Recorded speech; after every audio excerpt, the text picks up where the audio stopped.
فتح اندلس کی تاریخ بتائیے 711 عیسوی۔ پوری تاریخ جو آپ جانتے ہیں اس کے بارے میں پورا جانکاری دیجیے۔ یہ پروجیکٹ جو ہمارے سامنے ہے اس میں اس مقام کا نقشہ ہے جہاں اندلس کی مشہور لڑائی لڑی گئی تھی جو فتح اندلس کے نام سے جانی جاتی ہے۔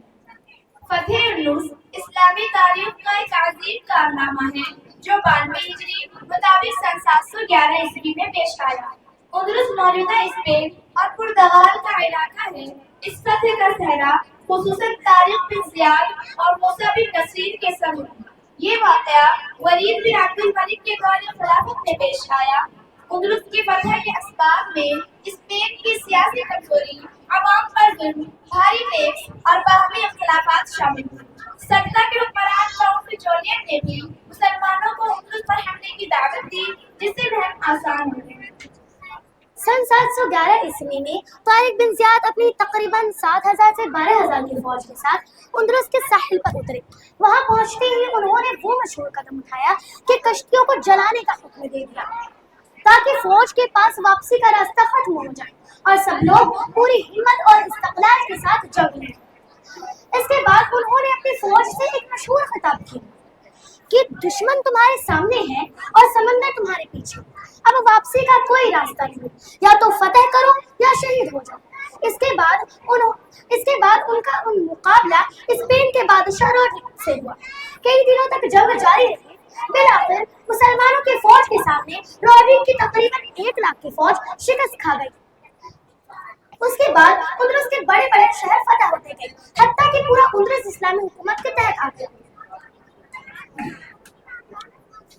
یہ جو رنگ جو ہے یہ ہرا ہے اور یہ آسمانی ہے، یہ پیلا ہے، ایسے ڈیزائن بنایا ہے کہ یا کچھ بتانا چاہتے ہیں آپ؟ یہ بحر روم ہے، یہ ایک سمندر ہے، پورا نہیں یہ سمندر ہے اور یہ سبتا کا علاقہ ہے۔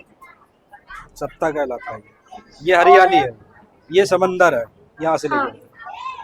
اور یہ پیلا والا کیا چیز؟ یہ جیسے ریت ہوتا ہے نا، اچھا اچھا، ہاں بہت وہی۔ اور اس پہاڑ کا نام ہے جبل الطارق۔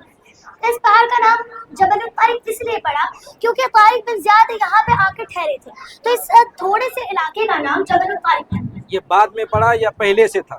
بعد میں پڑا جب طارق بن زیاد آئے تھے۔ یہ جو آ رہا ہے یہ ہے نا، یہ کیا بعد چیز میں ہے؟ آئے تھے یہ کیا چیز ہے؟ جب طارق بن زیاد کو اپنی فوج کم لگی کہ 1 لاکھ کے مقابلے میری فوج صرف 7,000 ہے، تو انہوں نے اپنے ایک آدمی کو بھیجا کہ بادشاہ کے پاس جائے گی، ولید بن عبد الملک کے پاس، اور ان سے کوئی مدد مانگی۔